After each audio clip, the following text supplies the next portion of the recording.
So hi, good morning all of you. I am Adi from class 9th in BPM Institute. So today I am giving you a presentation on diffusion and osmosis.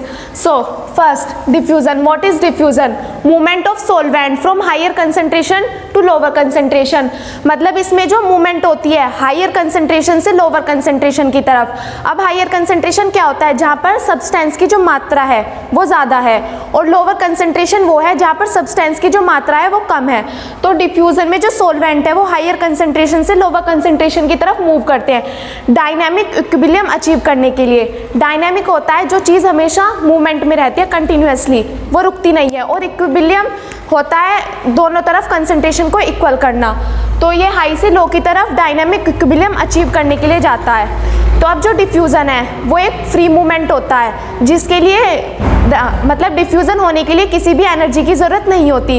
ये without expenditure of energy होता है और ये किसी भी living system पर depend नहीं होता. So now we are talking about osmosis. Movement of solute from higher concentration to lower concentration through semi-permeable membrane. Movement तो इसमें भी होती है लेकिन इसमें सोल्यूट की होती है. इसमें जो वाटर के मॉलिक्यूल्स है ना वो मूव करते हैं हायर कंसंट्रेशन से लोअर कंसंट्रेशन की तरफ, पर इसमें करते हैं सेमी परमेबल मेम्ब्रेन. अब सेमी परमेबल मेम्ब्रेन क्या होता है और इसे हम सेमी परमेबल मेम्ब्रेन क्यों बोलते हैं? जो सेमी परमेबल मेम्ब्रेन होता है ना उसके बीच में पोर्स होते हैं गैप. तो वो जो पोर्स होते हैं ना वो होते हैं छोटे छोटे. तो इस वजह से ना उसमें केवल वाटर के जो मॉलिक्यूल्स है जो सोलवेंट है वो ही केवल मूव कर सकते हैं across the semi permeable membrane. वो किसी और को अलाउ नहीं करता अपने अक्रॉस मूव करने के लिए. इस वजह से हम इसे सेमी परमेबल मेम्ब्रेन बोलते हैं. तो अब जो ऑस्मोसिस है वो दो टाइप में होता है, एक्सोस्मोसिस और endosmosis.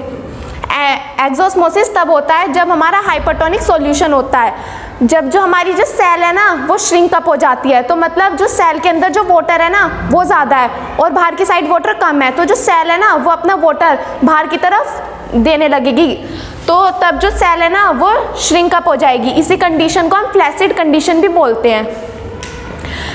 So the next one is endosmosis. ये तब होता है जब हमारी हाइपोटोनिक सॉल्यूशन हो.